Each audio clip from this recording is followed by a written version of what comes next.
পুজোতে নিজেকে সাজানোর সাথে সাথে বাড়ির জন্যও কিন্তু কিছু কিছু কেনার প্রয়োজন হয়। তো এবার আমি বাড়ির জন্য খুব বেশি কিছু না কিনলেও কয়েকটা জিনিস এনেছি। শয্যালয়ে গেছিলাম সেদিনকে বেরিয়ে বেশ কয়েকটা জিনিসই কেনা হয়েছে। এই হচ্ছে আমার বাড়ির জন্য এবছর পুজো উপলক্ষে প্রথম কেনাকাটা। পাপোশ কিনেছি 3টে, 2টো ছোটো সাইজের, যেগুলো বাথরুমের সামনে রাখবো।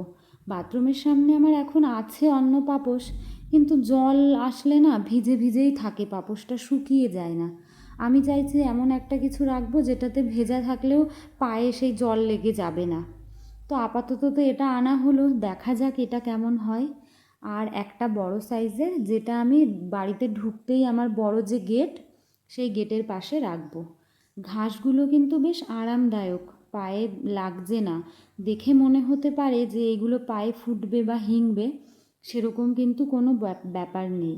বড়টার দাম নিয়েছে 250 করে, আর ছোটোগুলোর 105 করে। শয্যালয়ে এইসব কালেকশান কিন্তু ভালোই আছে। এরপর কিনেছি নিজের জন্য একটা ছাতা। যদিও বাড়ির জন্য কি কিনেছি দেখাতে বসে নিজের জিনিস সেই চলেই আসে।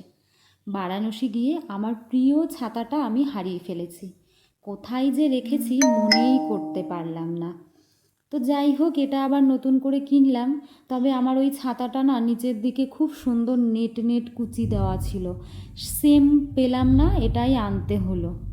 তারপর এটা কিনেছি বারোদোলের মেলাতেও এই ফুলগুলো বেশ দেখেছিলাম বেশ কয়েকবার, কিন্তু নেব না এই করে করে আর নেওয়া হয়নি। আজকে কালারটা দেখে খুব পছন্দ হলো বলে নিয়েই নিলাম। ফুলদানি যদিও বড় আমার কাছে নেই, এটা অনেকটা বড়, সেই মাপের নেই, তবে আপাতত একটা যেটা আছে সেটাতেই রাখবো। দেখো কালারটা, রঙটা এতটা সুন্দর, আমি দেখে আর কোনো দিকে চোখ ফেরাতেই পারিনি। প্লাস্টিকের ফুল দেওয়া আছে, একটা বোধহয় আমি আনতে গিয়ে নষ্টই করে ফেলেছি। ওই যে নিচে দেখতে পাচ্ছ, ওটার মাথাতেও মনে হয় একটা পাতা ছিল। এই ফুলটাও পাল্টাবো ভেবেছিলাম, তবে মনের পছন্দ মতো পেলাম না।